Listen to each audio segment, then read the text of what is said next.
అందరికీ నమస్కారం అండి. స్టోరీ బుక్ ఛానల్కి స్వాగతం. ఈ రోజు నేను మీకు వినిపించబోతున్న కథ ఆత్మగౌరవం. కృష్ణమోహన్ గారు కుర్చీలో కూర్చుని పుస్తకం చదువుతూ ఉన్నారు. అదే సమయంలో ఆయన భార్య ప్రసన్నలక్ష్మి గారు ఆ దగ్గరలోనే కూర్చుని ఊలుతూ స్వెటర్ అల్లుతూ ఉన్నారు. అంతలోనే వాళ్ళ మనవడు పుస్తకాలు తీసుకొచ్చి, తాతయ్య నువ్వే బుక్ చదువుతున్నావు? నా దగ్గర మీరు చదివే బుక్ లాంటి బుక్కులేమీ లేవు. నా పుస్తకాలు చూడండి, మీరేం చదువుతున్నారో నాకు చూపిస్తే నేను చదువుతాను కదా. మీరు మీ పుస్తకాన్ని పక్కన పెట్టి నా దగ్గరున్న పుస్తకాలు చదవండి తాతయ్య.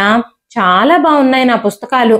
నా బొమ్మల కథల పుస్తకాలు ఎంత బాగున్నాయో అనగానే కృష్ణమోహన్ గారు మనవడి పుస్తకాలన్నీ చూసి, నీ దగ్గర మంచి మంచి కథల పుస్తకాలు ఉన్నట్టున్నాయే, ఇవన్నీ చాలా అద్భుతంగా ఉంటాయా? ఈ ఎరుపు రంగులో ఉన్న వింత మనిషి ఎవరు అని అడగగానే ప్రశాంత్, ఇది స్పైడర్ మ్యాన్ తాతయ్య, సూపర్ హీరో కామిక్, ఇది చాలా చాలా బాగుంటుంది అనగానే కృష్ణమోహన్ గారు, ఏమైనా నీతి కథలు చదువుకో ప్రశాంత్, బాగుంటాయి. ఈ స్పైడర్ మ్యాన్లు సూపర్ మ్యాన్లు ఎందుకు అనగానే ప్రశాంత్ కోపంగా ఆ పుస్తకం లాక్కొని అక్కడి నుంచి పరిగెత్తుకుంటూ వెళ్ళిపోయాడు. కృష్ణమోహన్ గారు ఒక్కసారిగా ఆశ్చర్యపోయారు. ప్రశాంత్ని అలా చూస్తూ కాసేపు అలా ఉండిపోయారు. ఆ తరువాత తన భార్య ప్రసన్నలక్ష్మి గారితో, బహుశా నేటి కాలం ప్రకారం పిల్లల ఇష్టాయిష్టాలు అభిరుచులు అన్ని వేరుగా ఉంటాయి అనుకుంటా. మన కాలం వేరు, ఈ కాలం వేరు. మన ఆలోచనలన్నీ ఇప్పటి పిల్లలకి పాతవిగా మారిపోతాయి అనగానే ప్రసన్నలక్ష్మి గారు తన భర్త భావాలను అర్థం చేసుకుంటూ బాధగా ఆయన కళ్ళల్లోకి చూస్తూ, మీరెందుకు బాధపడుతున్నారు? మన కాలం ఇప్పుడు అయిపోయింది. మనం ఎంత తొందరగా ఆ విషయాన్ని అంగీకరిస్తే అంత మంచిది. నిజానికి కొన్ని నెలల క్రితం వరకు కూడా మన టైం బాగానే ఉంది అన్నారు ప్రసన్నలక్ష్మి గారు. కృష్ణమోహన్ గారు కొన్ని నెలల క్రితం వరకు తన ఫ్యాక్టరీని నడిపిస్తూ ఆఫీస్ వ్యవహారాల్లో బిజీగా ఉండేవారు.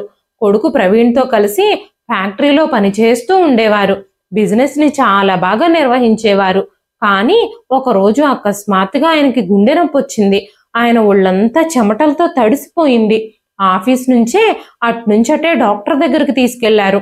డాక్టర్ ఆయన్ని పరీక్ష చేసిన తర్వాత ఆయనకి గుండెపోటు వచ్చిందని తేలింది. ఆయనకు ఆపరేషన్ చేయాలని డాక్టర్లు సూచించారు. ఆపరేషన్ తర్వాత ఒక 6 నెలలైనా ఆఫీస్కు వెళ్లకుండా విశ్రాంతి తీసుకోవాలని డాక్టర్లు ఖచ్చితంగా చెప్పేశారు. ఇక కృష్ణమోహన్ గారు చేసేది లేక ఇంట్లోనే విశ్రాంతి తీసుకుంటున్నారు. కృష్ణమోహన్ గారు చాలా చురుకైన వ్యక్తి. ఆయనకి ఇంట్లో ఉండడం చాలా బోర్గా అనిపిస్తుంది. కానీ ఆయన ఆరోగ్య దృష్ట్యా తన ఫ్యాక్టరీ పనులన్నింటినీ తన కొడుకు ప్రవీణ్ కప్పచెప్పి ఇప్పుడు కొన్ని రోజులు ఇంట్లోనే విశ్రాంతి తీసుకుంటూ గడుపుతున్నారు. ప్రవీణ్ ఫ్యాక్టరీ పనుల గురించి, ఖర్చుల గురించి, వచ్చే లాభాల గురించి ఆయనకి రోజు తెలియజేస్తూ అకౌంట్ పుస్తకాలను రెగ్యులర్గా తెచ్చి చూపిస్తూ ఉన్నాడు. మెల్లమెల్లగా రోజులు గడుస్తున్న కొద్దీ ప్రవీణ్ తన తండ్రి కృష్ణమోహన్ గారితో అకౌంట్ల గురించి, లెక్కల గురించి మాట్లాడటమే మానేశాడు. కృష్ణమోహన్ గారే స్వయంగా కొడుకుని అడిగితే, నాన్న, ఈ రోజుల్లో అన్ని ఆన్లైన్ చేయబడ్డాయి. ఫ్యాక్టరీ మొదలైన దగ్గర నుంచి అకౌంట్ పుస్తకాలన్నింటినీ ఇప్పుడు నేను కంప్యూటరైజ్ చేసేస్తున్నాను. మీరు దీని గురించి ఆలోచించకండి. నేను ప్రతిదీ సమర్థవంతంగా నిర్వహిస్తాను అని చెప్పాడు ప్రవీణ్. కృష్ణమోహన్ గారికి ఆ రోజే అర్థమైపోయింది, ఈ జనరేషన్ పిల్లలకి ఎవ్వరి సహాయమో అవసరం లేదేమో, ఎవ్వరి అధికారాన్ని వారు సహించరేమో అని ఆయన అనుకోవడం మొదలుపెట్టారు. కృష్ణమోహన్ గారు అలా ఆలోచించుకుంటూ ఉండగానే ప్రసన్నలక్ష్మి గారు, ఏం ఆలోచిస్తున్నారు మీరు? టిఫిన్ చేద్దురుగాని రండి, కోడలు టిఫిన్ రెడీ చేసేసింది అని చెప్పగానే కృష్ణమోహన్ గారు వచ్చి డైనింగ్ టేబుల్ దగ్గర కూర్చున్నారు. కోడలు ఆయన ముందు ప్లేట్ పెట్టి అందులో ఒక బటర్ నాన్ వడ్డించింది. ఉదయాన్నే అలాంటి బ్రేక్ఫాస్ట్ చూడగానే కృష్ణమోహన్ గారికి ఆకలి కూడా చచ్చిపోయినట్టు అనిపించింది. అమ్మా ప్రియా, బ్రేక్ఫాస్ట్ బయట నుంచి ఆర్డర్ చేసావా? ఉదయాన్నే ఇలాంటివన్నీ నేను తినలేను. ఏ రాగి జావో, గంజో, ఇడ్లీనో ఈజీగా అరిగిపోయి అలాంటివి చేస్తే మంచిది. అసలే నా ఆరోగ్యం కూడా బాగుండడం లేదు. డాక్టర్ నన్ను మంచి డైట్ ఫుడ్ తీసుకోమని చెప్పారు. ఇలాంటి బయట ఫుడ్లు, ఆయిల్స్, మసాలాలు ఎక్కువగా ఉన్న ఫుడ్లు, మైదా ఉన్న ఫుడ్లు తినొద్దని చెప్పారు అని మాట్లాడుతూ ఉండగానే కోడలికి కోపం వస్తుందేమోనని ప్రసన్నలక్ష్మి గారు ఆయన మాటలకు అడ్డుపడుతూ, మీకు టిఫిన్ నచ్చకపోతే నేను మీకోసం గంజి కానీ జావ కానీ చేసుకొస్తాను అంటూ కృష్ణమోహన్ గారి ముఖంలో ఉన్న అసంతృప్తిని గమనించి ప్రసన్నలక్ష్మి గారు గబగబా వంటగదిలోకి వెళ్లారు. అత్తగారు వంటగదిలోకి వెళ్లి మామగారి కోసం రాగి జావ చేయడం చూసిన కోడలు వంటగదిలోకి వెళ్లి, అత్తయ్య గారు మీరేం చేస్తున్నారు? నేను ఆల్రెడీ టిఫిన్లు సిద్ధం చేశాను. ఈ విషయం మీకు కూడా తెలుసు.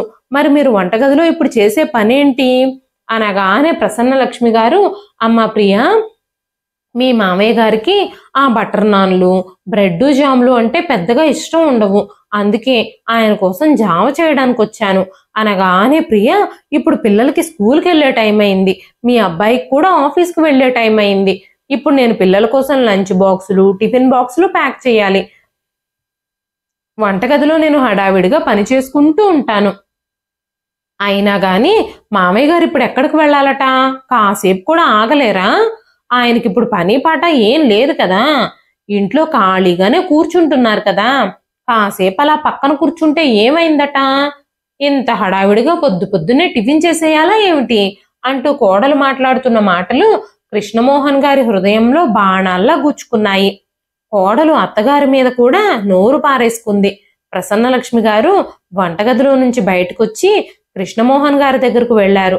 కృష్ణమోహన్ గారు గంభీరమైన ముఖంతో కూర్చునున్నారు. వెంటనే ప్రసన్నలక్ష్మి గారు, ఏమండి, ఇప్పుడు మీ ఆరోగ్యం మెరుగుపడింది కదా, మళ్ళీ మీరు మెల్లమెల్లగా ఫ్యాక్టరీకి ఎందుకు వెళ్ళి పని చేయకూడదు? మీరు మెల్లమెల్లగా ఆఫీస్కి వెళ్ళడం అలవాటు చేసుకోండి. రోజు ఇంట్లో కూర్చుంటే మీకు బోర్ కొడుతూ ఉంటుంది కదా అనగానే కృష్ణమోహన్ గారు, నిజమే లక్ష్మి, నేను కూడా ఆఫీస్కి వెళితేనే బాగుంటుంది.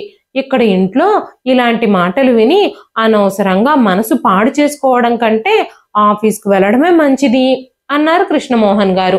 మరుసటి రోజు ఉదయం కొడుకు ఆఫీస్కి రెడీ అయ్యే సమయంలో కొడుకుతో పాటు కృష్ణమోహన్ గారు కూడా రెడీ అయ్యి ఫ్యాక్టరీకి వెళ్ళడానికి రెడీగా ఉన్నారు. ఆయన మనసులో ఈ రోజు చాలా క్యూరియాసిటీ ఉంది. ఆఫీస్ స్టాఫ్ అందరినీ కలవడానికి ఆయన చాలా ఉత్సాహం చూపిస్తున్నారు. ఎందుకంటే ఆయన ఆఫీస్లో పనిచేసే స్టాఫ్ అందరూ చాలా సంవత్సరాలుగా ఆ ఫ్యాక్టరీలో వర్క్ చేస్తున్నారు. ఆ వర్కర్స్ అందరూ కృష్ణమోహన్ గారిని చాలా అభిమానించేవారు. కృష్ణమోహన్ గారు కూడా పనిచేసే వాళ్ళందరినీ వర్కర్లలా భావించకుండా తన స్నేహితులలాగా కుటుంబ సభ్యుల్లాగా భావించేవారు. ఎవ్వరికీ అందనంత ఎత్తుకి కృష్ణమోహన్ గారు ఎదగడం కోసం ఆ ఫ్యాక్టరీలోని వర్కర్లందరూ ఎంతగానో సహకరించారు. పగలు రాత్రి ఆయనతో కలిసి పనిచేశారు. అందుకే ఆ ఫ్యాక్టరీలో పనిచేసే ప్రతి ఒక్కరి మీద ఆయనకు ప్రత్యేకమైన ఆదరాభిమానాలున్నాయి. ఈ విషయాలన్నీ ఆలోచించుకుంటూనే కృష్ణమోహన్ గారు తన ఫ్యాక్టరీకి చేరుకున్నారు. లోపలికి అడుగు పెడుతూ ఉన్నప్పుడు కొడుకు ప్రవీణ్ తన సీట్లో కూర్చుని ఉండడం చూశారు కృష్ణమోహన్ గారు. ఇంతకు ముందు ఆఫీస్లో పనిచేస్తూ ఉన్నప్పుడు కొడుకు ఆ సీట్ని ముట్టుకోవడానికి కూడా భయపడేవాడు. ఈ రోజు కృష్ణమోహన్ గారు ఆఫీస్కి వస్తూ ఉండగా కొడుకు ప్రవీణ్ ఆయన్ని చూసి ఆశ్చర్యపోయాడు. ప్రవీణ్ ఆశ్చర్యంతో ఆయన దగ్గరకు, నాన్న మీరు ఇక్కడున్నారేంటి అనగానే కృష్ణమోహన్ గారు, చాలా రోజుల తరబడి ఇంట్లోనే కూర్చుని నాకు విసుగు పుడుతుంది. మెల్లమెల్లగా ఫ్యాక్టరీ పనుల్లో ఇన్వాల్వ్ అవ్వడం మంచిదే కదా అని నేను అనుకున్నాను అంటూ కృష్ణమోహన్ గారు ఆఫీస్ వాతావరణం అంతా చూస్తూ ఉన్నారు. ఆ ఫ్యాక్టరీలో ఉన్న యంత్రాలన్నీ మార్చబడ్డాయి. ప్రవీణ్ కొత్త మిషన్స్ని ఆర్డర్ చేశాడు. అవన్నీ చూసి కృష్ణమోహన్ గారు ఆశ్చర్యపోయారు. అంతేకాకుండా ఇంతకు ముందు పనిచేస్తూ ఉన్న ఎంప్లాయీస్ ఎవ్వరూ అక్కడ లేరు. అందరూ కొత్త వాళ్ళు, కొత్తగా కనిపిస్తున్నారు. వెంటనే కృష్ణమోహన్ గారు ప్రవీణ్తో, బాబు ప్రవీణ్, మన పాత ఎంప్లాయీస్ అందరూ ఏమైపోయారు అని అడగగానే ప్రవీణ్, నాన్న విషయం ఏమిటంటే మన దగ్గర ఉన్న మెషిన్స్ అన్ని పాతబడిపోయాయి. అందుకే ఆ మెషిన్స్ స్థానంలో కొత్త మెషిన్లు ఆర్డర్ చేశాను. మన పాత ఎంప్లాయీస్కి ఈ కొత్త మిషన్స్ని నిర్వహించే పరిజ్ఞానం లేదు. అందుకే నేను వాళ్ళందరినీ తీసేసి కొత్త ఎంప్లాయీస్ని మార్చుకున్నాను అని చెప్పగానే ఆ మాటలు విని కృష్ణమోహన్ గారు షాక్ అయిపోయారు. అక్కడే ఉన్న కుర్చీలో కృష్ణమోహన్ గారు కూర్చోగానే వెంటనే ప్రవీణ్, నాన్న ఇది అకౌంటెంట్ చైరు, మీరు ఇక్కడెందుకు కూర్చున్నారు? అకౌంటెంట్ కూడా ఆఫీస్కి వచ్చే టైం అయిపోయింది, మీరు వెళ్ళి వెయిటింగ్ రూమ్లో కూర్చోండి అన్నాడు ప్రవీణ్. ప్రవీణ్ మాటలు వినగానే కృష్ణమోహన్ గారి ముఖమంతా పాలిపోయింది. కానీ ఆయన తిరిగి ఆఫీస్లో పనిచేయడానికి ఉత్సాహంగా రావడంతో మౌనంగా వెళ్ళి వెయిటింగ్ రూమ్లో కూర్చున్నారు. కొంత సమయం తర్వాత వర్కర్స్ అందరూ వచ్చారు. వర్క్ కూడా స్టార్ట్ అయింది. ఆ తర్వాత వర్కర్స్ పనిచేసే సమయంలో మొబైల్ ఫోన్స్ వాడుతూ వాటిని చూసుకుంటూ ఉండడం చూసి కృష్ణమోహన్ గారు వెంటనే ఆ వర్కర్స్ని మందలించారు. దీంతో కొడుకు ప్రవీణ్కి ఆయన మీద చాలా కోపం వచ్చింది. రాత్రి ఇంటికి రాగానే కృష్ణమోహన్ గారితో, ప్రవీణ్, నాన్న, నీకు ఇప్పుడు వయసు అయిపోయింది. ఇప్పుడు మీరు మళ్ళీ ఫ్యాక్టరీకి రావాల్సిన అవసరం ఏమిటి? మీరు పూర్తిగా ఇంట్లోనే కూర్చోండి. మీరు ఇంట్లో కూర్చుని విసుగు గనుక పుడితే మీరు ఏ గుడికో పార్కుకో వెళ్ళండి. లేదంటే కొన్ని రోజులు అలా అమ్మని తీసుకొని తీర్థయాత్రలకు వెళ్ళిరండి. కానీ దయచేసి నా పనుల్లో మాత్రం జోక్యం చేసుకోవద్దు. ఇంకెప్పుడు ఆఫీస్కి రావద్దు. మీ వల్ల ఆఫీస్ వాతావరణం చెడిపోతుంది అన్నాడు ప్రవీణ్. కొడుకు నుంచి అలాంటి మాటలు విని కృష్ణమోహన్ గారు ఒక్కసారిగా షాక్ అయిపోయారు. ఆ మాటలకి ప్రసన్నలక్ష్మి గారు కూడా అలాగే ఫ్రీజ్ అయిపోయారు. వెంటనే ప్రసన్నలక్ష్మి గారు, బాబు ప్రవీణ్, మీ నాన్నతో ఇవాళ ఇలా మాట్లాడుతున్నావేంటి నువ్వు? ఆయన ఆఫీస్కి వచ్చి నీకు సహాయం చేయాలనే కదా అనుకుంటున్నారు. దీనికోసమే కదా ఆయన ఆఫీస్కి వచ్చింది అనగానే ప్రవీణ్, నా పనులన్నీ ఎలా చేసుకోవాలో నాకు బాగా తెలుసు. నాకెవ్వరి సహాయమూ అవసరం లేదు అని చెప్పాడు. కన్నీళ్లతో భార్యాభర్తలిద్దరూ ఒకరి మొహాలొకరు చూసుకుంటూ తమ గదిలోకి వెళ్ళిపోయారు. అప్పుడు ప్రసన్నలక్ష్మి గారు కృష్ణమోహన్ గారిని ఓదార్చారు. మీరు అనవసరంగా టెన్షన్ పడకండి. ఈ రోజు జరిగిన విషయాన్ని ఇక్కడే వదిలేయండి. మెల్లమెల్లగా అన్ని సర్దుకుంటాయి. మీరు చాలా రోజుల తర్వాత ఆఫీస్కి వెళ్ళారు కదా, అక్కడ పరిస్థితులన్నీ మీకు మెల్లమెల్లగా అలవాటు అవుతాయిలే అంటూ ప్రసన్నలక్ష్మి గారు కృష్ణమోహన్ గారిని ఓదార్చారు. కానీ ప్రసన్నలక్ష్మి గారు తన కొడుకు ప్రవర్తన చూసి చాలా బాధపడుతున్నారు. ఆవిడ లోపలే టెన్షన్ పడుతుంది. ప్రవీణ్ తన తండ్రికి ఏ మాత్రమో విలువివ్వకుండా ఇష్టం వచ్చినట్టుగా మాట్లాడడం ప్రసన్నలక్ష్మి గారు సహించలేకపోతున్నారు. ఆవిడకి ఆల్రెడీ బీపీ ఉంది. ఆవిడ ఎప్పటి నుంచో బీపీకి మందులు వాడుతున్నారు. కానీ ఆవిడ రోజు టెన్షన్ తీసుకోవడం వల్ల ఆవిడ పరిస్థితి మెల్లమెల్లగా విషమించింది. ఒకరోజు రాత్రి ప్రసన్నలక్ష్మి గారు నిద్రపోయి ఉదయానికి తిరిగి లెగవలేదు. కృష్ణమోహన్ గారు కూడా భార్యను కోల్పోయినందుకు చాలా కృంగిపోయారు. ఆ షాక్ని తట్టుకోలేకపోయారు. కృష్ణమోహన్ గారి దిగజారిన పరిస్థితి చూసి కృష్ణమోహన్ గారి చెల్లెలు అన్నపూర్ణమ్మ గారు ఆయన్ని వదిలి వెళ్ళలేకపోయారు. ఆ 13 రోజులు ఆవిడ తన అన్నయ్యతో పాటే ఉండిపోయారు. 13వ రోజు తర్వాత బంధువులందరూ వెళ్ళిపోయినా కూడా అన్నపూర్ణమ్మ గారు మాత్రం కృష్ణమోహన్ గారికి సహాయంగా అక్కడే ఉండాలని అనుకున్నారు. కానీ కొడుకు కోడలు ఏమనుకుంటారోనని ఆవిడ తిరిగి వెళ్ళిపోయారు. కృష్ణమోహన్ గారికి ఆ 13 రోజులు తన చెల్లెల్ని చూస్తూ ఉన్నప్పుడు, తన భార్య తనతో ఉన్నప్పుడు ఎంత ధైర్యంగా ఉండేదో అంతే ధైర్యం వచ్చింది. కృష్ణమోహన్ గారు ప్రసన్నలక్ష్మి గారు బ్రతుకున్నప్పుడు చాలా ధైర్యంగా ఉండేవారు. కొడుకు కోడలు అవమానకరంగా మాట్లాడినా కూడా కొడుకు మొరటితనాన్ని కూడా ఆయన సహించగలిగే అంత ధైర్యం ఉండేది ఆయనలో. కానీ ఈరోజు ప్రసన్నలక్ష్మి గారు దూరమైపోతే ఒక్క క్షణం కూడా ఆ ఇంట్లో ఆయనకి గడవడం కష్టంగా ఉంది. ఆ ఇంట్లో కొడుకు కోడలు మనవడు ఆయనకి తోడుగా ఉన్నారని, ఆయన ఒంటరితనం ఫీల్ అవ్వరని ఆయన ముందులో అనుకున్నారు. కానీ 2-3 రోజులు అవ్వగానే ఆయన ఎవ్వరూ లేని ఒంటరి వారిలా మారిపోయారు. ఆయన యోగక్షేమాలు తెలుసుకునేందుకు ఆ ఇంట్లో ఎవ్వరూ లేరు. అప్పుడప్పుడు కూతురు వచ్చేది, కానీ కూతురు కూడా 2 రోజుల నుండి వెళ్ళిపోయిన తర్వాత మళ్ళీ ఆయన జీవితంలో చీకట ఆవహించేది. కొడుకు కోడలు ఆయన ఎలా ఉన్నారో కూడా పట్టించుకోవడం కానీ పరామర్శించడం కానీ చేసేవారే కాదు. కోడలు రోజు బ్రేక్ఫాస్ట్లో బ్రెడ్ జాములు, బ్రెడ్ టోస్ట్లు, బయట నుంచి ఆర్డర్ చేసిన ఫుడ్లు ఆయన ప్లేట్లో పెడుతూ ఉండేది. అలాంటి ఆహారం ఆరోగ్యానికి మంచిది కాదని వాళ్ళకి తెలుసు. కానీ ఆయన ఏం చేయగలుగుతారు? ఆయన అడిగింది చేసి పెట్టడానికి ప్రసన్నలక్ష్మి గారు ఈరోజు ఆయనతో పాటు లేరు. రాత్రి భోజనానికి కూడా ఆయన గంజి కానీ జావ కానీ లేదంటే ఈజీగా అరిగే కిచిడి కానీ తినాలనుకుంటారు. కానీ కోడలు మాత్రం 2 చపాతీలు చేసి ఆయన మొహాన వేసేస్తుంది.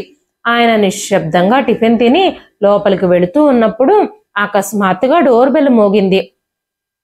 ప్రవీణ్ వెళ్ళి తలుపు తీసి చూడగానే అక్కడ నిలబడున్న తన మేనత్తను చూసి ప్రవీణ్ ఆశ్చర్యపోయాడు.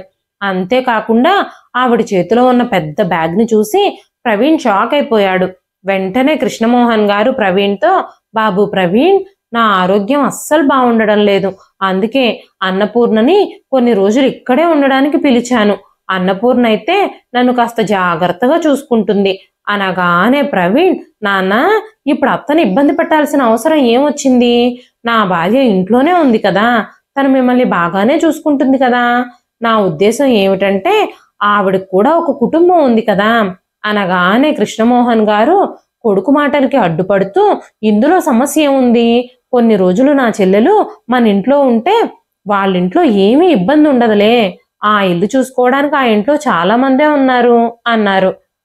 అన్నపూర్ణమ్మ గారి ఇంటికి రాగానే కృష్ణమోహన్ గారిని జాగ్రత్తగా చూసుకోవడం మొదలుపెట్టారు. మెల్లమెల్లగా కృష్ణమోహన్ గారి ముఖంలో చిరునవ్వు కనిపిస్తుంది.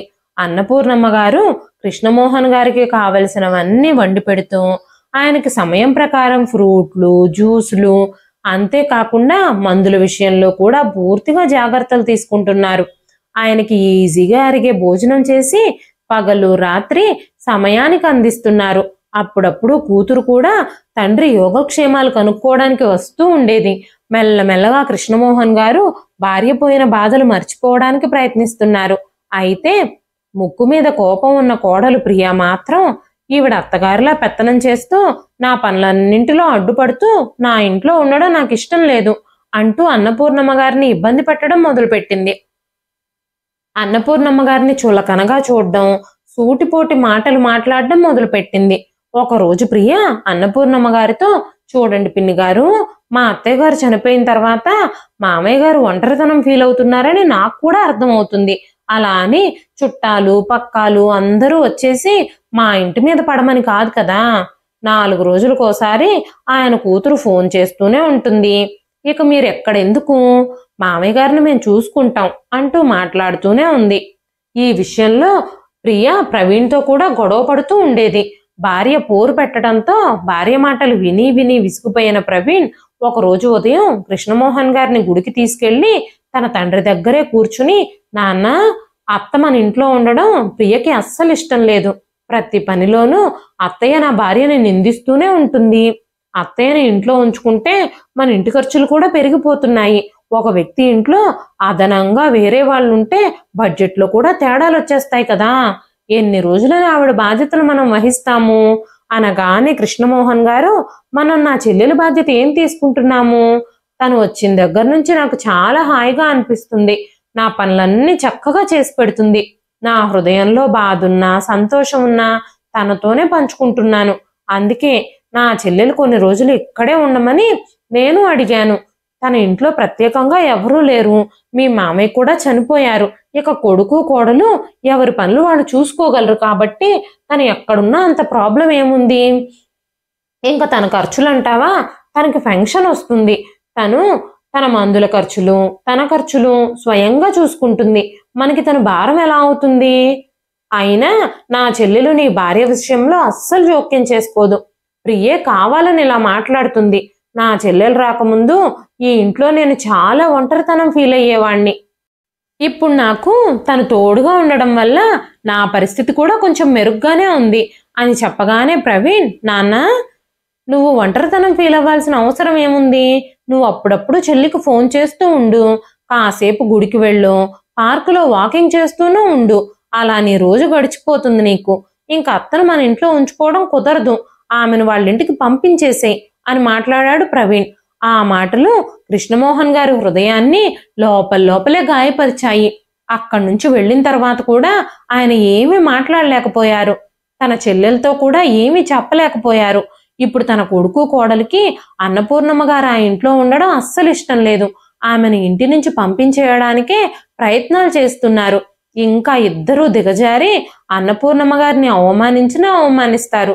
తన చెల్లెల్ని కొడుకు కోడలు అవమానించడాన్ని ఆయన తట్టుకోలేరు. అందుకే కృష్ణమోహన్ గారు ఆయనకి ఇష్టం లేకపోయినా సరే అన్నపూర్ణమ్మ గారిని వాళ్ళ ఇంటికి తిరిగి పంపించేశారు. ఆ తర్వాత కృష్ణమోహన్ గారు తన గదిలోకి వచ్చి తన భార్య ప్రసన్నలక్ష్మి గారి ఫోటోని చూస్తూ, ప్రసన్న, నువ్వు వెళ్ళిపోయిన దగ్గర నుంచి నేను నా జీవితంలో ఒంటరి వాడినైపోయాను. మా చెల్లెలు వచ్చిన దగ్గర నుంచి కాస్త నాకు ఒక తోడున్నారు అని అనిపించింది. నా మాటలు పట్టించుకోవడానికి, నేనేమైనా మాట్లాడితే వినడానికి ఒక మనిషి ఉన్నారు అని నేను ఫీల్ అవుతూ ఉన్నాను. అన్నపూర్ణ వచ్చిన దగ్గర నుంచి నేను ఒంటరితనమే ఫీల్ అవ్వలేదు. అయితే మా చెల్లెలు ఇంట్లో ఉండడం మన కొడుకు కోడలికి ఇష్టమే లేదు. నా చెల్లెలికి నా ఇంట్లో ఉండడానికి అర్హత లేదు. నా కూతురు కూడా తన ఇష్టానుసారంగా నా ఇంట్లో 2 రోజులు కూడా ఉండలేదు. నా కూతురు వచ్చినా కూడా వాళ్ళు ఈ విధంగానే బిహేవ్ చేస్తున్నారు అంటూ కృష్ణమోహన్ గారు కన్నీళ్లు పెట్టుకున్నారు. అన్నపూర్ణమ్మ గారు వెళ్ళిపోయిన తర్వాత ఆ ఇంట్లో మళ్ళీ కృష్ణమోహన్ గారు ఒంటరి వారైపోయారు. బాధ, ఒంటరితనం ఆయన్ని ఆవహించాయి. కొడుకు గాని కోడలు గాని ఆయన దగ్గర కూర్చుని ఎప్పుడూ మాట్లాడలేదు.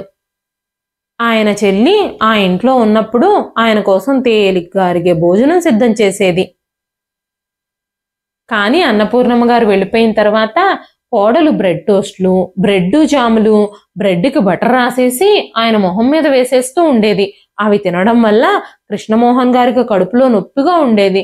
ఒకరోజు కృష్ణమోహన్ గారు, అమ్మా ఈ బ్రెడ్లు నాకు అరగడం లేదు, నాకు కడుపు నొప్పి వస్తుంది, నా కోసం కొంచెం కిచిడి ఏమైనా చేసి పెడతావా అని అడిగారు.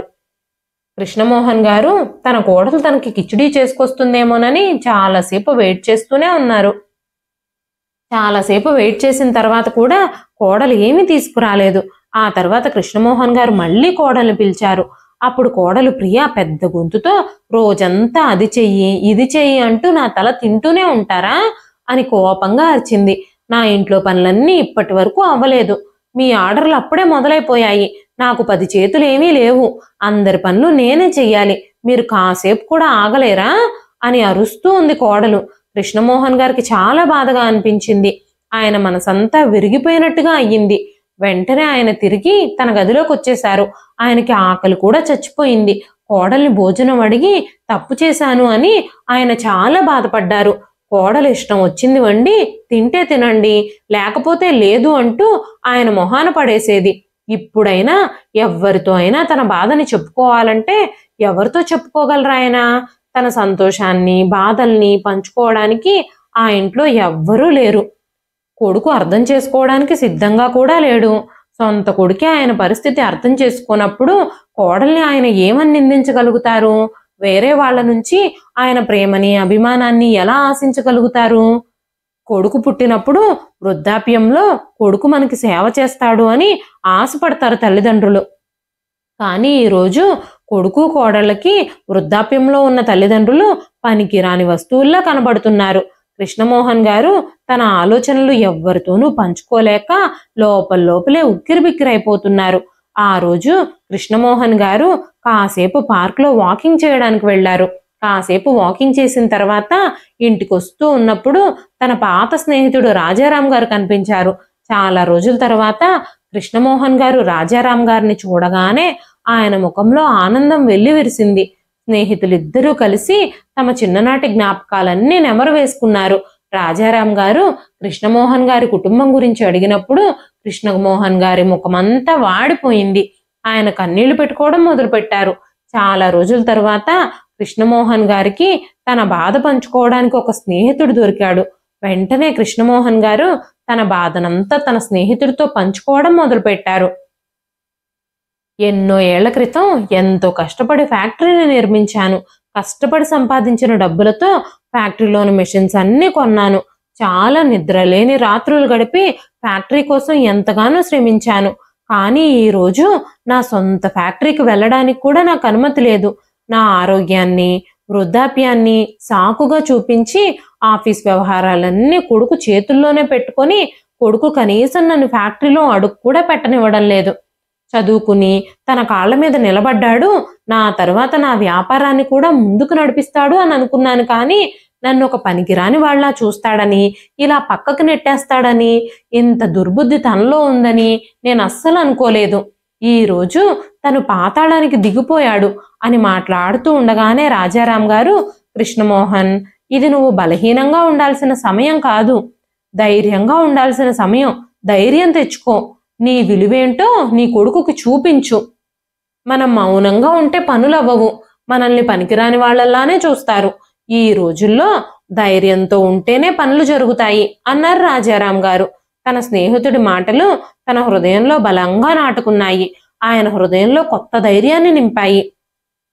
ఆ తర్వాత రోజే కృష్ణమోహన్ గారి కూతురు కూడా ఇంటికొచ్చింది. కూతుర్ని చూడగానే కృష్ణమోహన్ గారు చాలా సంతోషించారు. అమ్మా, నిన్ను కలవాలని నేను చాలా రోజులుగా అనుకుంటున్నాను. నేనే ఫోన్ చేద్దాం అనుకున్నాను, అంతలో నువ్వే వచ్చావు అంటూ మాట్లాడుతూనే కోడల్ని బ్రేక్ఫాస్ట్ పెట్టమని అడిగారు. అప్పుడు కోడలు బ్రేక్ఫాస్ట్ ప్లేస్లో బ్రెడ్ జాము తీసుకొచ్చింది. వెంటనే కృష్ణమోహన్ గారి కూతురు, నాన్న, నువ్వు రోజు ఈ బ్రెడ్లు తింటున్నావా? వదినా, నాన్నకి ఇడ్లీ లాంటి లైట్ ఫుడ్ చేసి ఇవ్వాలి, సులభంగా అరిగిపోయే ఇవ్వాలి. అంతేకాని ఈ బ్రెడ్లు బటర్లు బ్రెడ్ జాములు ఇలాంటివి ఇస్తే ఎలాగా? అసలే ఆయన ఆరోగ్యం బాగోలేదు. డాక్టర్లు ఈజీగా అరిగే ఆరోగ్యకరమైన ఫుడ్ ఇవ్వాలని చెప్పారు కదా అనగానే ప్రియ కోపంగా, మీ నాన్నగారు ఇలాంటివన్నీ తింటున్నప్పుడు నీకెందుకు నొప్పి? ఆయనే నోరు మూసుకుని తింటున్నారు, నువ్వెందుకు ఎక్కువ మాట్లాడుతున్నావు? రోజంతా వంటగదిలో ఒక్కొక్కళ్ళకి ఒక్కొక్క రకం టిఫిన్ చేయడానికి నాకేమీ 10 చేతులు లేవు. మీ నాన్న మీద అంత జాగ్రత్త ఉంటే నీతో పాటే ఆయన ఎందుకు తీసుకెళ్ళకూడదు అంది కోడలు. కోడలు నోటి నుంచి అలాంటి పౌరుషమైన మాటలు విని కృష్ణమోహన్ గారు ఇక మౌనంగా ఉండడం తగదు అనుకున్నారు. వెంటనే కృష్ణమోహన్ గారు, అమ్మ ప్రియా, ఇప్పటికే నువ్వు చాలా మాటలు మాట్లాడేశావు, ఇంక చాలు. బహుశా ఇది నా ఇల్లు అని నువ్వు మర్చిపోయి ఉండుండొచ్చు. అసలు నువ్వెవరు? నీకేం అధికారం ఉందని నన్ను నా ఇంట్లో నుంచి నా కూతురుతో పాటు వాళ్ళింటికి వెళ్ళమని అడుగుతున్నావు అనగానే ప్రియ కూడా కోపంగా అరవడం మొదలుపెట్టింది. వెంటనే కృష్ణమోహన్ గారు, నేను మాట్లాడాల్సింది ఇంకా పూర్తి కాలేదు, నేను మాట్లాడాలనుకున్నదంతా మాట్లాడే వరకు మౌనంగా ఉండు అంటూ కోడలతో అన్నారు. అదే సమయంలో ప్రవీణ్ కూడా ఇంటికొచ్చాడు.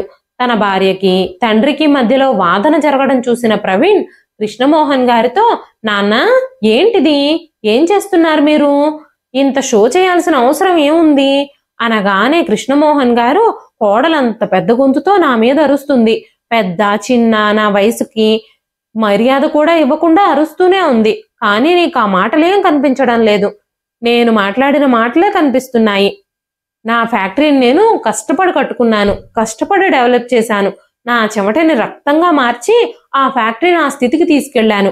కానీ ఈ రోజు నా ఫ్యాక్టరీని ఆక్రమించి నువ్వు నన్ను తీర్థయాత్రలకు వెళ్ళమని సలహాలు ఇస్తున్నావు కదా. కష్టపడి రాత్రి పగళ్ళు ఆ ఫ్యాక్టరీ మంచి పొజిషన్కి తీసుకెళ్లడానికి నేను శ్రమించాను. ఆ ఫ్యాక్టరీలో సంపాదించిన రూపాయి పోగు చేసి ఈ ఇంటిని కట్టాను.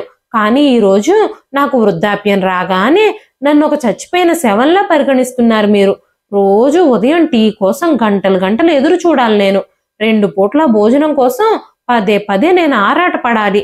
మీ అమ్మ చచ్చిపోయిన తర్వాత ఒంటరితనంతో అల్లాడిపోతున్నాను నేను. నాతో ఒక్క మాట మాట్లాడే దిక్కు కూడా ఈ ఇంట్లో లేరు. ఈ రోజుకి ఆ ఫ్యాక్టరీకి ఈ ఇంటికి యజమానిని నేనే. నాకు మాత్రమే ఆ ఫ్యాక్టరీ మీద సర్వ హక్కులు ఉన్నాయి. నేను ఇప్పుడు తలుచుకున్నా నేను ఆ ఫ్యాక్టరీని ఎవరికైనా అమ్మేయగలను. ఆ డబ్బులతో మళ్ళీ కొత్త వ్యాపారాన్ని ప్రారంభించగలను. నేను వృద్ధాప్యంలో అయితే ఉన్నానేమో కానీ నాలో ఆత్మగౌరవం ఇంకా చచ్చిపోలేదు. నేను రేపటి నుంచి నా ఫ్యాక్టరీ పనులన్నీ నేనే చూసుకుంటాను. ఈ ఇల్లు నాది. నాకు ఏ మాత్రం విలువ గౌరవం ఇవ్వని మనుషులు నా ఇంట్లో ఉండడానికి వీల్లేదు. మీరు వెంటనే మీ సామాన్లు తీసుకుని బయటకు నడవండి అంటూ కృష్ణమోహన్ గారు మాట్లాడుతున్న మాటలకి తండ్రి ఉగ్రరూపాన్ని చూసి కొడుకు కోడలు ఇద్దరూ చెలించిపోయారు. కృష్ణమోహన్ గారు వెంటనే, మీరిద్దరూ మీ సామాన్లు తీసుకొని నా ఇంటి నుంచి బయటకు నడవండి. నా ఫ్యాక్టరీ ఛాయల్లో కూడా నిన్ను చూస్తే నేను ఊరుకోను. ఇక నుంచి ఈ ఇల్లు ఆ ఫ్యాక్టరీ నా ఇష్ట ప్రకారమే నడుస్తాయి అని కృష్ణమోహన్ గారు చెప్పగానే కొడుకు కోడలు ఇద్దరూ పరిగెత్తుకుంటూ వచ్చి కృష్ణమోహన్ గారి పాదాల మీద పడ్డారు. క్షమాపణలు చెప్పడం ప్రారంభించారు. నాన్న, మాకు ఇంకొక అవకాశం ఇవ్వండి. మీకు ఎలాంటి ఇబ్బంది లేకుండా మేం చూసుకుంటాము. ఆఫీస్ బాధ్యతలన్నీ నువ్వే తీసుకో. ఇంట్లో నీకు ఇక ఎలాంటి ఇబ్బంది రాదు.